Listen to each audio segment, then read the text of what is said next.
Tema kita di minggu kedua ini adalah tentang tadi waktu pas doa agak sedikit sulit ya bahasanya ya, storing treasures in heaven. Sedap. Okay, everybody, can I preach with English?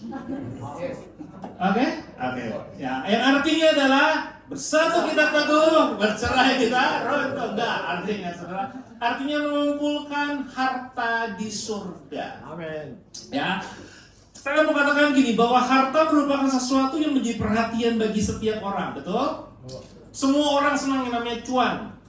Setiap orang senang yang namanya fulus, duit, harta warisan, itu senang banget. Nggak aneh yang nggak suka.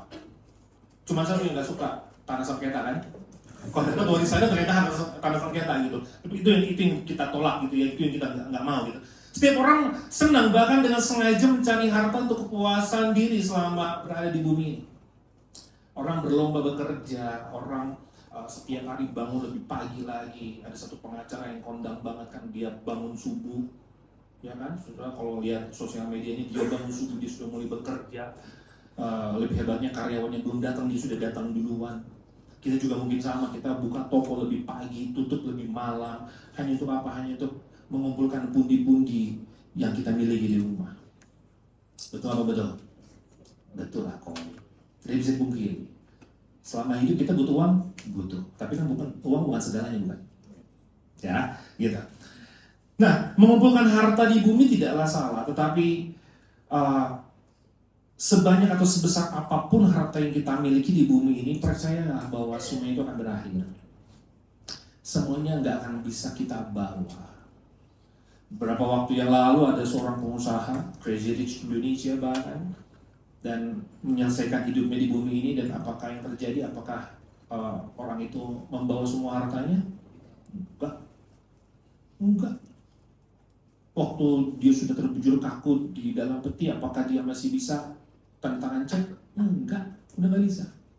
Itu artinya selama perjuangan hidupnya, apa yang sudah dia kumpulkan ternyata itu dinikmatinya sementara. Siapa yang menikmati? Generasi-generasi di bawahnya, atau mungkin orang lain yang menikmatinya. Makanya Salomo pun bilang bahwa semuanya adalah kesia-siaan. Jadi mulai besok gak usah cari uang. Lain gitu rumusnya, Wandri, lain gitu, bukan gitu ya. Oke, kita sama-sama kita belajar ya. Ya, ada hal yang Yesus ajarkan bahwa selain harta di bumi, karena kita juga bulan ini kan kita sedang belajar bahwa kita adalah warga negara kerajaan Allah ya. Hidup sebagai kingdom citizen. Apa namanya itu? Living bahasa Indonesia ya. Hidup sebagai warga kerajaan Allah. Nah, kalau kita hidup sebagai warga kerajaan Allah, ya tentunya kita punya dua kewarganegaraan. Pertama warga negara Republik Indonesia, yang kedua adalah warga negara surga. Gitu. Nah, kalau kita hidup sebagai warga negara surga, maka Allah juga menawarkan, atau Allah juga, Yesus juga memberikan perintah bagi kita supaya coba perhatikan, jangan kamu perhatikan apa yang ada di bumi saja, tapi perhatikan juga tentang kehidupan yang akan datang. Sehingga masalah materi itu di bumi, tapi masalah yang akan datang itu ada lagi urusannya. Ya, nanti kita sama-sama akan lihat. Ya, tema kita adalah storing treasures in heaven, mengumpulkan harta di sorga. Mengumpulkan harta di sorga berarti mengarahkan hidup untuk mengejar hal-hal yang bernilai kekal, bukan hal sementara yang akan berakhir di bumi ini. Saya mulai dengan sebuah statement seperti ini. Fokus mengumpulkan harta di sorga adalah, pertama, menetapkan hal kerajaan Allah. Sama-sama katakan hal kerajaan Allah. Hal kerajaan Allah itu all about Jesus, all about semuanya tentang pribadi Allah, sebagai prioritas utama di atas segalanya, dan hati yang terikat pada Kristus sebagai pusat kehidupan. Ini nih dasarnya, core-nya, fondasinya. Saya mulai dari pernyataan ini ya. Jadi fokus mengumpulkan harta di sorga adalah menetapkan hal kerajaan Allah sebagai prioritas utama di atas segalanya, dan hati yang terikat pada Kristus sebagai pusat kehidupan. Sehingga mengejar harta di surga berarti menjadikan Kristus sebagai pusat hidup dan mengejar keserupaan dengannya, bukan sekedar mengejar berkat-berkatnya. Ada banyak orang Kristen berdoa, baca Alkitab, datang ke gereja. Cuman satu, mengejar apanya? Berkatnya, bukan mengejar pribadinya. Bahkan mengejar keserupaan dengan pribadinya, enggak ada. Kebanyakan orang adalah berdoa supaya apa? Minta kantau. Minta cuan, hari ini bisa cia. Oke? Ingat 3C? Saya katakan apa? Cuan, cia, cia. Cuan, cia, cuan, cia, cia. Orang setiap hari bahkan waktu berdoa kepada Tuhan langsung nyodorin list nih Tuhan. Saya minta cuan, saya minta cia, saya minta cia. Semuanya apa? Hanya untuk memenuhi keinginan diri sendiri, kepuasan diri sendiri. Tapi kita lupa bahwa kekristenan itu bukan tentang berkat-berkat Allah saja. Tapi kekristenan adalah bagaimana kehidupan kita ini semakin hari semakin diselaraskan dengan pribadi Kristus lewat apa? Lewat bersekutu dengan firman Tuhan. Lewat bersekutu di dalam hadiratnya. Itulah kekristenan kita. Gitu. Ya karena ada yang lebih besar di segala berkat, yaitu apa? Pribadi Yesus itu sendiri. Gitu. Nah kita akan lihat bacaan firman Tuhan pagi hari dalam Matius 6 ayat 19 sampai 21. Ini adalah salah satu khotbah Yesus di atas bukit gitu ya. Saudara, kita lihat ayat 19 dikatakan seperti ini firman Tuhan, janganlah kamu mengumpulkan harta di bumi. Tuh dengerin, janganlah kamu mengumpulkan harta di bumi. Karena apa? Di bumi ngengat dan karat merusakannya dan pencuri membongkar serta mencurinya. 20. Tetapi kumpulkanlah bagimu harta di sorga. Di sorga ngengat dan karat tidak merusakannya dan pencuri tidak membongkar serta mencurinya. Ada 21. Karena di mana hartamu berada, di situ juga hatimu berada. Amin. Saudara, ya waktu Yesus menyampaikan seperti ini, kan ada banyak orang yang ikut pada saat itu. Orang-orang yang mengikuti Yesus pada saat itu mereka keadaannya lagi nggak baik-baik aja. Mereka lagi nggak bisa makan, mereka lagi tertekan, mereka tanda kutip lagi dijajah seolah-olah seperti itu.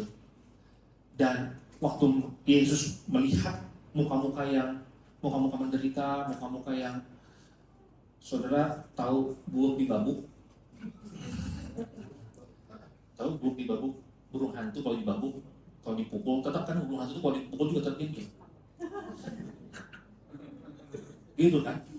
Ya, saudara pernah lihat burung hantu ditakol, gitu, tetap gini aja. Kayak nggak punya pengharapan. Nah, Yesus berkata bahwa berbahagialah engkau. Kalau kita lihat Matius 5. Gitu? Berbahagialah. Karena apa? Yesus sedang membangkitkan semangat orang-orang yang sedang mengikutinya. Gitu. Nah, tibalah di Matius 6 ini, dikatakan, janganlah kamu mengumpulkan harta di bumi ngengat dan karat merusakannya dan pencuri membongkar serta mencurinya. Waktu Yesus berkata seperti ini bukan berarti secara harfiah kita menjelaskan bahwa berarti waktu mengiringi Yesus kita nggak boleh jadi orang kaya ya. Kalau mengiringi Yesus kita nggak boleh ngumpulin harta di bumi ya. Bukan seperti itu Juleha, bukan itu maksudnya. Yang Yesus sedang ajarkan kepada kita adalah gini, dia berbicara tentang prioritas di dalam kehidupan kita. Kamu harus bekerja, betul kata firman. Bahkan orang yang bekerja nggak boleh makan, bukan? Kata firman Tuhan seperti itu. Betul? Kamu tidak bekerja, kamu gak boleh makan. Kamu harus bekerja. Karena apa? Yesus pun memberikan, Allah pun memberikan potensi, kemampuan kepada kita semua untuk berkarya. Nah, lewat pekerjaan itu, tapi gini, waktu kita bekerja, jangan jadikan pekerjaan itu, bahkan mencari harta di bumi ini, menjadi prioritas yang utama dan pertama di dalam kehidupan kita semua. Ingat, ada hal yang lebih penting lagi, lebih dari sekedar mengumpulkan harta di bumi ini adalah, makanya ayat 20, tetapi kumpulkanlah bagimu harta di sorga. Nah, waktu saya mencoba membacanya secara harfiah, berarti itu artinya di sorga juga tetap ada yang paling kaya. Karena kan siapa yang paling banyak mengumpulkan itu yang paling kaya, berarti kan di sorga, bukan? Benar gak? Apakah di bumi nanti kita, kan ada lagu gini ya, biar saya miskin di bumi, asal kaya di surga Bapa, kelapa muda. Sudah setuju dengan hal itu? Nggak mau kan, kita mau diberkati di bumi, diberkati di surga. Tapi yang dimaksudkan di sini adalah bukan berarti semakin banyak amal perbuatan kita di bumi ini semakin besar juga nanti rumah kita di surga. Nggak gitu juga, nggak gitu. Tapi Yesus sedang mengajar kita bahwa ingat ada prioritas yang utama di dalam kehidupan kita ini lebih dari sekedar mengumpulkan harta di bumi. Itu apa? Mengejar hadirat Tuhan itu lebih penting. Makanya dari Matius 6, kalau saudara baca lagi Matius 6 ayat 33, ayat hafalan banget ini. Apa? Carilah dahulu keyangan heula kerajaan Allah dan kebenarannya, maka apa? All things, semuanya itu akan ditambahkan kepadamu. Semuanya itu apa?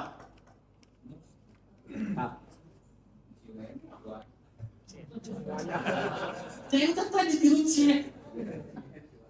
Semua itu apa? Kalau saudara baca ayat sebelumnya, apa yang makan, diminum, dicari bangsa-bangsa. Itu. Jadi kebutuhan pokok mau udah tenang, pasti Tuhan cukupkan. Asalkan engkau mencari Tuhan terlebih dahulu. Mencari kerajaan Allah kebenarannya. Ini berbicara tentang prioritas. Jadi mengumpulkan harta di bumi berbeda dengan mengumpulkan harta di sorga.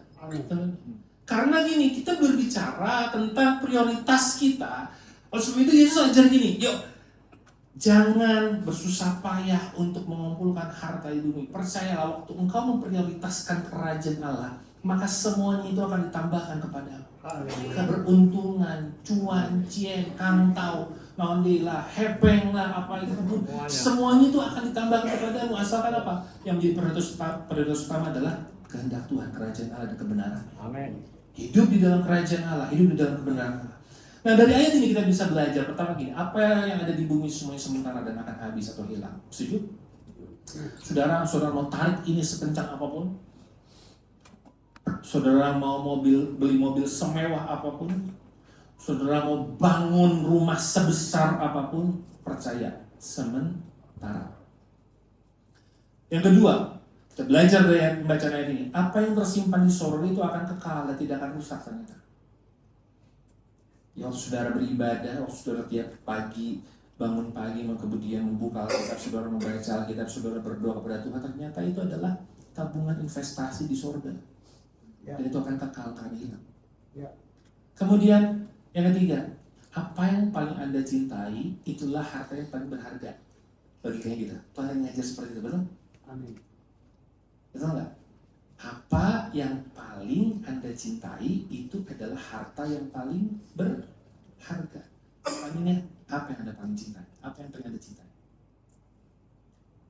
Apakah Anda paling mencintai suamimu? Ya. Karena dia adalah bank duniamu. Bukan cuma abangku, tapi bank duniamu. Ataukah yang paling Anda cintai adalah istriku? Ya. Karena dia bukan hanya ibu pertiwi, tapi dia ibu segala bangsa. Apakah yang Anda cintai adalah perusahaanmu? Disitulah menandakan bahwa hartamu juga di situ.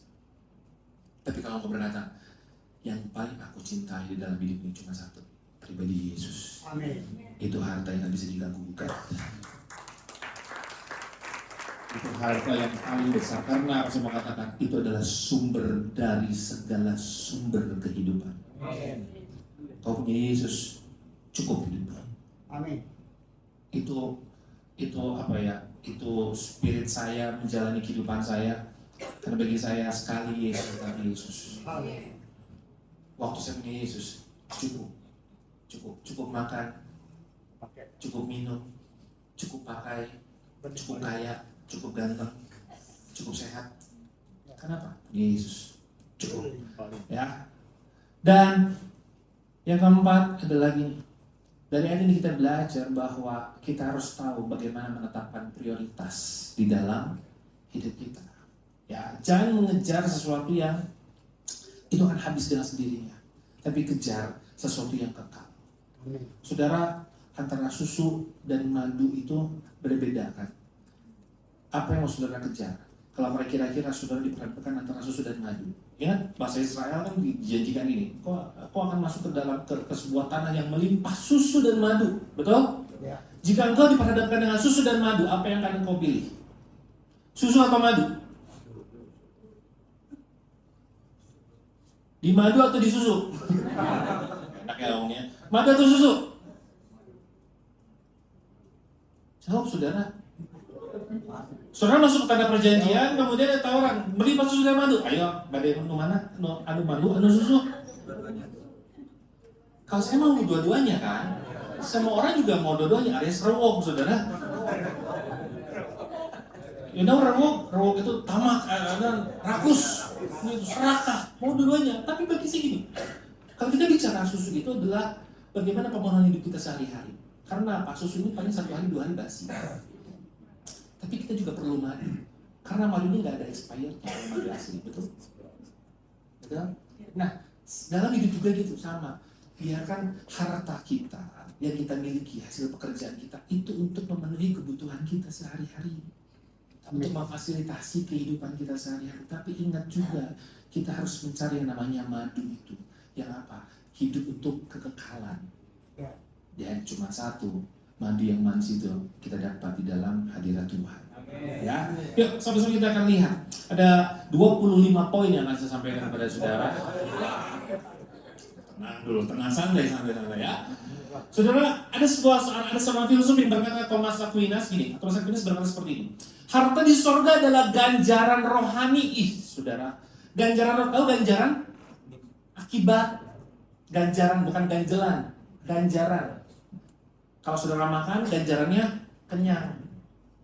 Betul? Kalau saudara lari-lari, ganjarannya capek. Nah, harta di surga adalah ganjaran rohani dari perbuatan baik yang dilakukan dalam iman dan kasih. Jadi engkau terus melakukan perbuatanmu di dalam iman kepada Tuhan, kasih kepada Tuhan, kasih kepada sesama. Saya mau katakan, selamat Anda mendapat ganjaran. Ganjarannya apa? Harta di surga. Lalu sebab itu kenapa sih kita harus mengasihi orang lain? Ya, supaya dapat ganjarannya. Kenapa sih kita harus menyatakan iman percaya kita kepada Kristus? Ya, supaya dapat ganjarannya. Ganjarannya apa? Itu harta di sorga itu. Harta di sorga itu bentuknya apa sih? Rumah mewah kah? Oke, beberapa kepercayaan kan ada ya, kalau ada misalnya engkong yang meninggal, kemudian dikirimin rumah, dikirimin mobil Mercy, dikirimin Yungjennya, dikirimin, betul? Bila perlu perusahaan-perusahaannya dibakar, dikirimin, setiap hari ngirimin duit. Kenapa? Supaya nanti papa di sana punya rumah, punya mobil, punya pembantu, punya duit buat beli bakso. Gitu. Whatever itu bagi saya gini, aduh, enggak lah, di surga udah paling kaya. Bapak kita kan kembali ke rumah bapak kita kan, istilahnya kalau kita kembali ke surga bukan? Di rumah bapakku tersedia banyak tempat. Pertama itu, yang kedua, di rumah bapakku ada banyak fasilitas. Lo kan katanya jalan aja dari emas, bukan dari aspal. Saudara mau mobil, jalan dari emas, leer, licin. Percuma.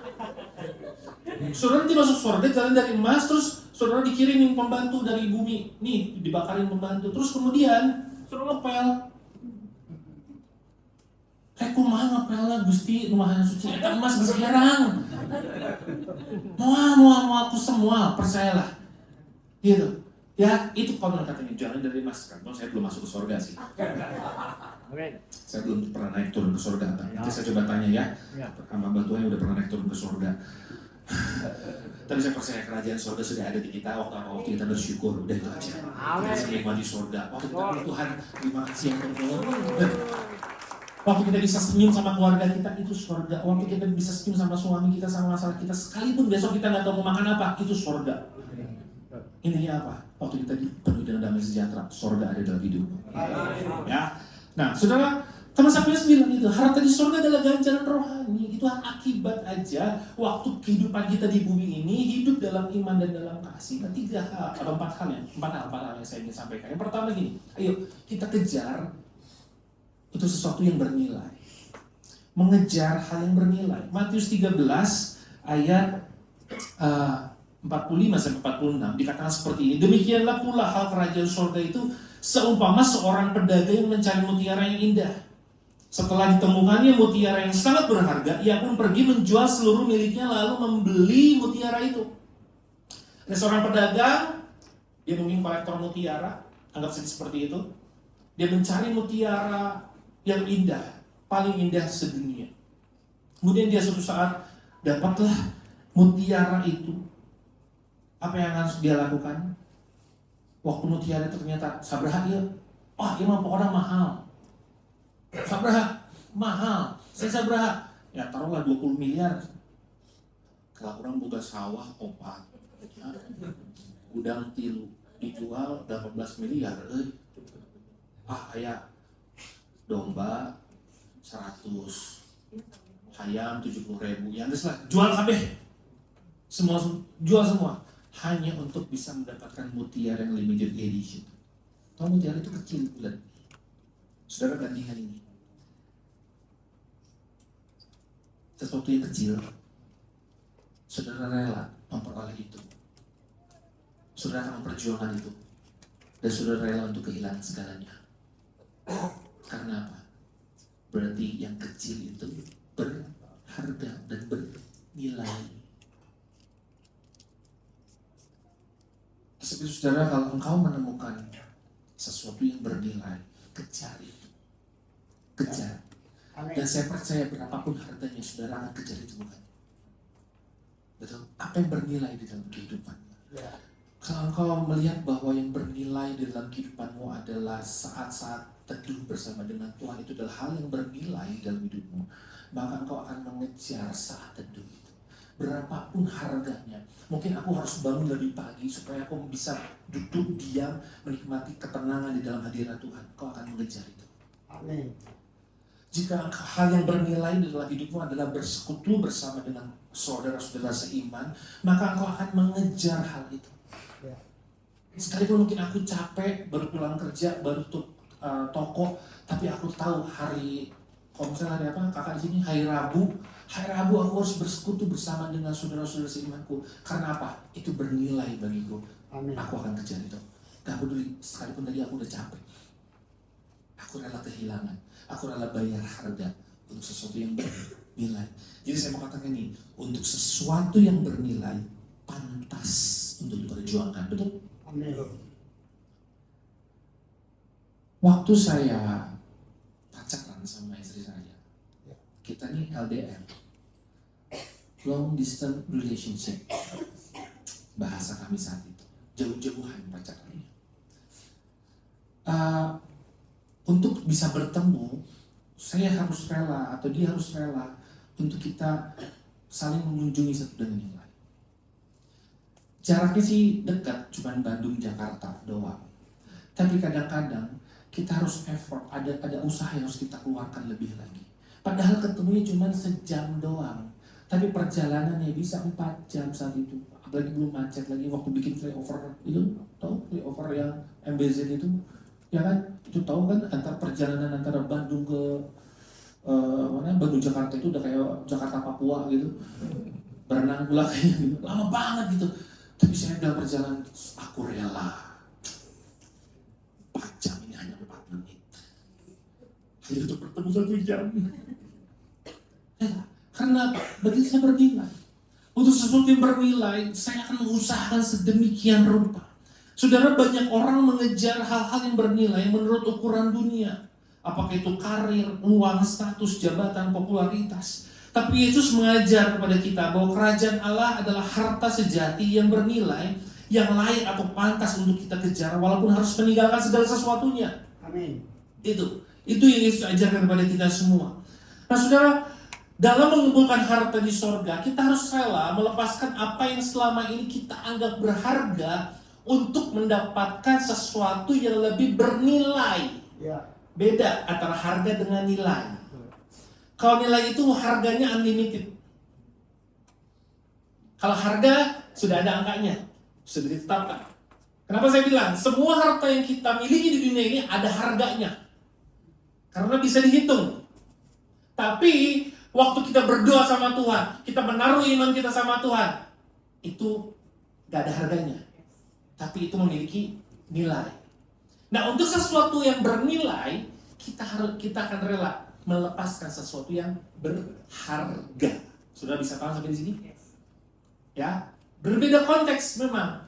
Tapi kenapa saya katakan gini? Saya bawa sesuatu yang bernilai nggak ya hari ini? Oh iya, saya bawa istri saya lagi bernilai ya, istri saya bernilai banget ya. Gitu. Saudara, Saya punya baju sampai sekarang masih dipakai. Mungkin baju itu usianya sudah berapa tahun ya? Mungkin sudah berapa tahun saya? Mungkin 13 tahun usianya. Lama banget kan bajunya. Kenapa saya nggak buang baju itu? Saya pakai sampai sekarang dan saya simpan baik-baik. Karena itu pemberian dari pacar saya. Ya, adalah istri saya saat itu. Suatu saat saya ulang tahun, saya diberilah baju itu. Baju itu sampai sekarang masih saya pakai dan masih bagus. Dan kalau misalnya saudara mau nawar, kok saya belilah baju itu, sabra 2 juta, mau. Saya beli tawar lagi lah, 5 juta, mau. 10 juta, mau. 10 miliar, tak teing semua.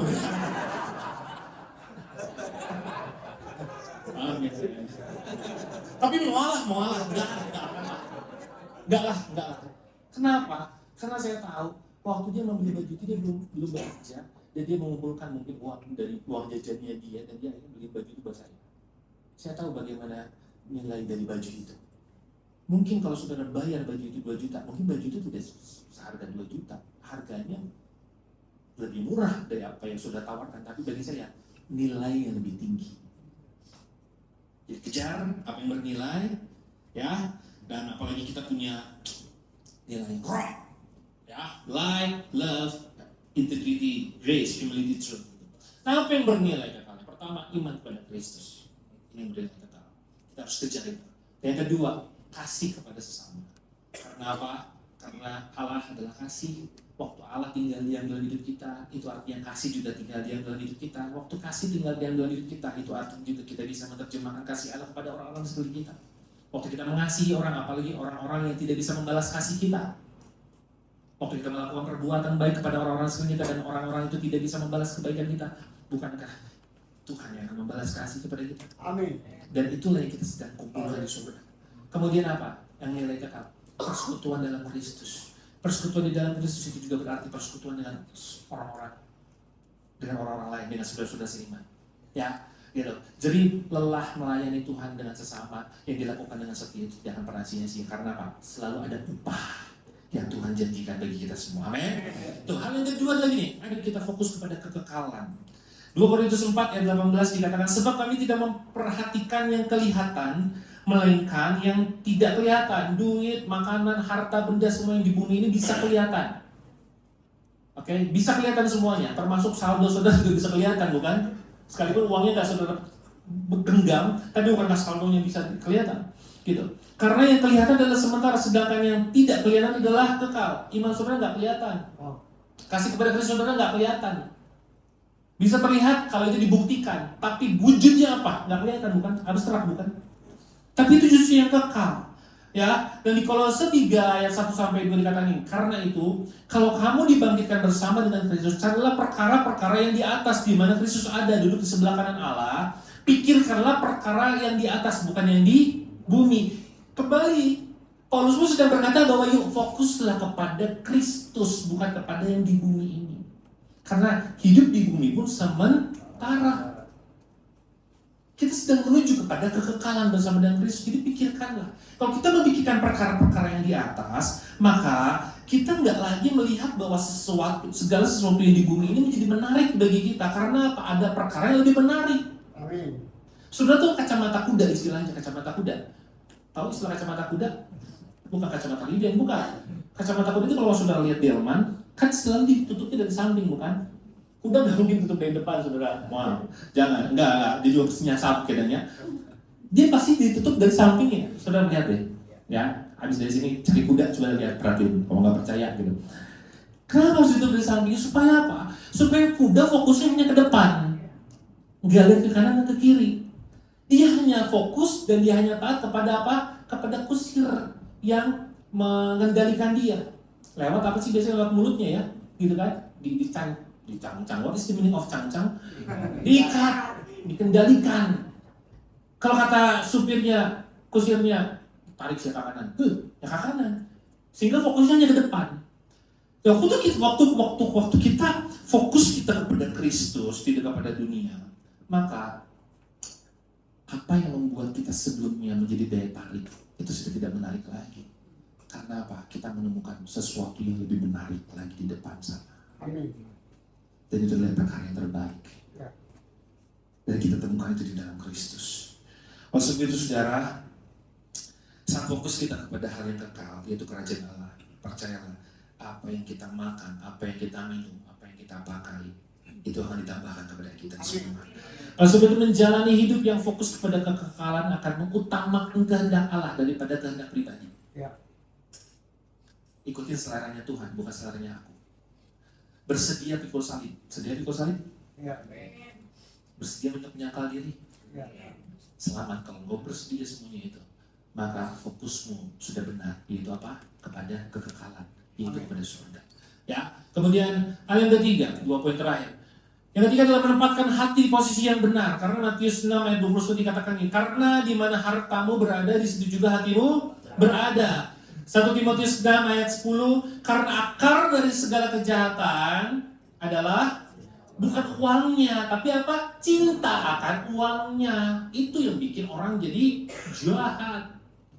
Ya, sebab oleh memburu uang lah, ingat bukan uangnya loh, tapi oleh apa? Memburu, mau beruang lebih dari segalanya, mau beruang daripada berdoa, mau beruang daripada hadirat Tuhan, mau beruang daripada ke gereja. Beberapa orang telah menyimpang dari iman dan menyiksa dirinya dengan berbagai-bagai duka. Senjata makan tuan. Kabina-bina teuing di sini yang duit sampai sakituna gering tah. Bener? Kalau saudara berusaha sekeras tenaga cari uang, betul, uangnya sudah dapetin banyak. Tapi waktu saudara dapetin uang banyak, uang itu dipakai untuk apa? Untuk berobat saudara.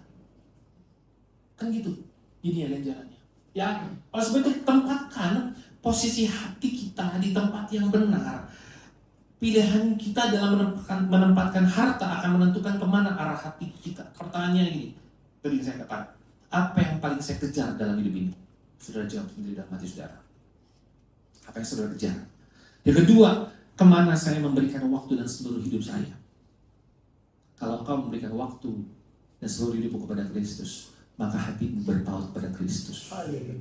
Tapi kalau engkau masih terus mengejar apa yang selama ini bagimu menarik, entah itukah harta duniawi, pekerjaanmu, karirmu, maka itulah hartamu yang paling berharga dan hatimu sedang tertuju kepada itu. Biarkan hati kita tertuju kepada Kristus. Dan hal yang terakhir, pastikan bahwa harta yang kita miliki itu cuma satu, kita gunakan untuk memuliakan Tuhan. Amsal 3 ayat 9. Saudara jangan terjemahkan ayat ini secara harfiah, seolah-olah ayat itu gini ya, persembahan sulung, buah sulung. Kita lihat dulu. Muliakanlah Tuhan dengan hartamu dan dengan hasil pertama dari segala penghasilanmu. Kenapa dibilang hasil pertama sih? Tujuannya bukan berarti buah sulungnya, enggak. Hasil pertama itu kayak gini. Sesuatu hasil yang terbaik itu adalah hasil yang pertama, panen yang pertama. Kalau telur itu, ayam baru bertelur, nah telur yang belum pertama itu, ya, pak, gitu. Bisa gitu, pak, itu yang terbaik.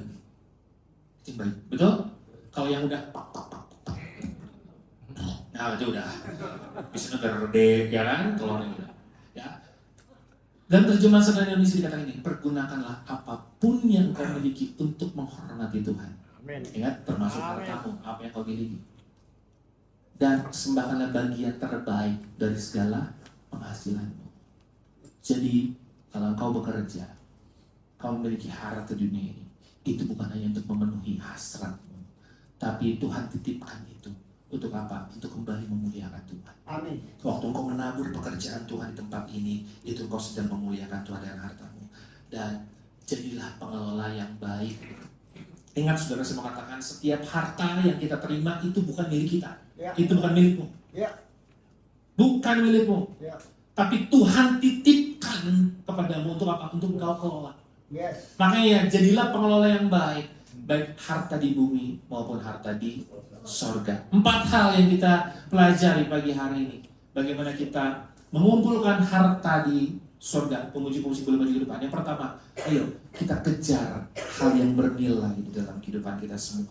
Yang kedua, fokus pada kekekalan, menempatkan hati di posisi yang benar, dan kita gunakan harta kita untuk memuliakan Tuhan. Jadilah pengelola-pengelola yang baik. Waktu engkau bisa mengelola hartamu di bumi, selanjutnya engkau juga harus bisa mengelola hartamu yang di surga. Ya. Tuhan mau kita jadi orang-orang yang kaya, Tuhan juga mau, Tuhan juga senang memberkati hidup kita. Tapi saya mau katakan gini, setiap harta kepercayaan yang Tuhan berikan kepada kita, yang Tuhan titipkan kepada kita, yakinlah bahwa di situ juga Tuhan menitipkan berkat untuk orang-orang sekeliling kita. Ya, saya mau katakan, tolong rebung, jangan ragus. Karena setiap berkat yang kita terima, kita karena kita harus tanya sama Tuhan, Tuhan, apakah Engkau menitipkan berkat kepada orang-orang sekelilingku lewat aku? Apakah Engkau menitipkan berkat untuk pekerjaan Tuhan lewat apa yang Tuhan percayakan padaku? Bukan tentang besar atau kecilnya, tapi tentang kesadaran di dalam diri kita bahwa setiap berkat yang Tuhan berikan dan percayakan kepada kita itu punya tujuan untuk memuliakan Tuhan. Tundukkan kepala kita.